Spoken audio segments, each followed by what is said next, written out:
अंतर्मनाचा वेध घेणारे news channel star city one. राज्यातील आणि देशातील राजकीय घडामोडी पाहण्यासाठी आणि इतरही बातम्या पाहण्यासाठी सबस्क्राइब करा स्टार सिटी वन।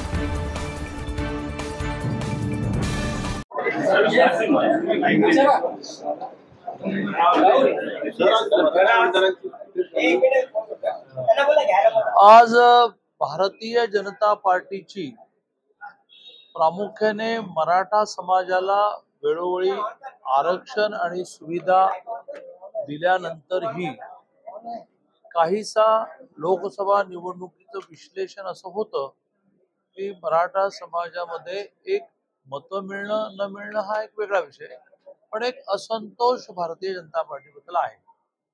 त्याच्यातून आज एक बैठक झाली की हा असंतोष का आहे, काय काय आपण आतापर्यंत दिलं, आणि निष्कर्ष त्यातून असा निघाला ह्या दिलेल्या गोष्टी ज्या आहेत त्या शेवटच्या मराठा माणसापर्यंत माहिती म्हणून पोहोचवण्यामध्ये, योजना मिळण्यासाठी मदत करण्यामध्ये आपण काहीसे कमी पडलेलो आहोत।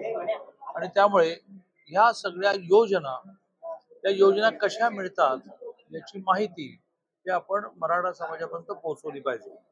जसं अण्णासाहेब पाटील महामंडळ, मुळात 1982 साली अण्णासाहेब पाटलांनी मराठा समाजाला आरक्षण मिळावं म्हणून चाललेल्या आंदोलनामध्ये शेवटी आत्महत्या केली, स्वतःवर गोळी मारून घेतली। 82 पासून 95 पर्यंत ह्या अण्णासाहेब पाटलांच्या नावाने साधं महामंडळ करण्याचा सुद्धा विचार त्यावेळेच्या राज्यकर्त्यांच्या डोक्यात आला नाही।